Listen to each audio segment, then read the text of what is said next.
ذكر من 3 جمل فقط علمناها النبي صلى الله عليه وسلم، هي بمثابة التأمين الشامل لك ولأهل بيتك عند خروجك من المنزل.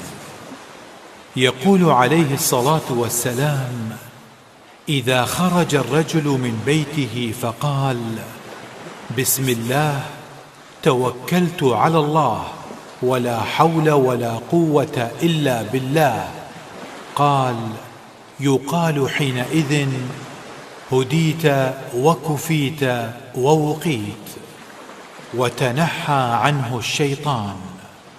فيقول لشيطان آخر: كيف لك برجل قد هدي وكفي ووقي؟ كلمات بسيطة لكنها فعالة جدا.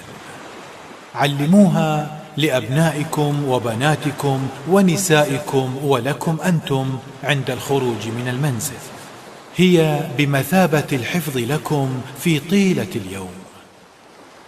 أسأل الله عز وجل أن يفرج هم من نشرها أو علمها أحدا من المسلمين.